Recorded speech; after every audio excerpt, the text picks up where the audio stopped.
ஷலம், சமாதானம் உண்டாவதாக. இன்னைக்குள்ள வேத வசனம் 2 கொரிந்தியர் 12வது அதிகாரம் 9வது வசனம். ஆங்கிலத்தில் இப்படி கூறுது, My grace is sufficient for you, for my strength is made perfect in weakness. தமிழ்ல இப்படி சொல்றது, என் கிருபை உனக்கு போதும், பலவீனத்தில் நடனம் பூர்ணமாயிருக்கும். இந்த வசனத்தை படிக்கும் போது எனக்கு ஒரு சின்ன ஒரு கதை ஞாபகத்தில். ஒரு அம்மா, இவங்க ஒரு வில்லேஜில் இருக்காங்க. அவங்க இப்போது என்ன பண்ணுவாங்கன்னா, அவங்க வீட்டுக்கு தேவையான தண்ணீரை பிடிக்கிறதுக்கு என்ன பண்ணுவாங்க, 2 குடத்தை எடுத்துக்கிட்டு தண்ணி பிடிக்க போவாங்க. வயல்களுக்கு போயிட்டு தண்ணி பிடிச்சிட்டு அந்த அம்மா வருவாங்க.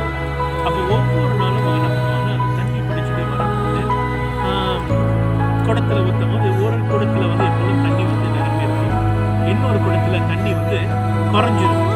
இதே ஒவ்வொரு ட்ரிப்பும் அப்படியே போயிட்டு நடந்து வந்துக்கிட்டே இருக்கும்போது அப்படியே நடக்கிற ஒரு காரணம். ஒரு நாள் இந்த இன்னொரு குடம் இருக்குல்ல, அதுல வந்து அப்ப அந்த கிராக்னால தண்ணி ஊற்றிக்கிட்டே வரும்.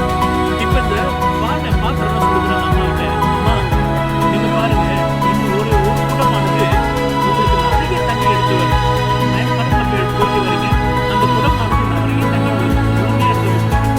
ஆனா நான் எனக்குள்ள ஒரு கிராக் இருக்கு, எனக்குள்ள வந்து ஒரு ஒரு வெடிப்பு இருக்கு. இந்த வெடிப்பு மூலியமா அந்த தண்ணி ஊற்றிக்கிட்டே வருது. நான் வந்து ஒரு பிரோஜனம் இல்லாத ஒரு ஒன்றுக்கும் பொதுவாக ஒரு பாத்திரம்.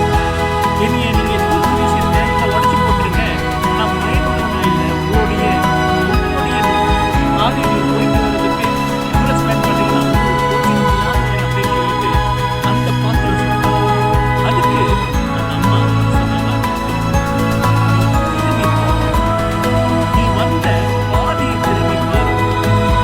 அப்ப அந்த பாத்திரம் அப்படியே திரும்பி பார்க்கும்போது அந்த அம்மா அப்படியே அந்த ஒத்தடி பார்க்க அப்படியே போறப்ப அந்த பானை எடுத்துட்டு வராங்களே, இது எப்பொழுதும் அவங்களுடைய ரைட் ஹேண்ட் சைட்ல இருக்கும்.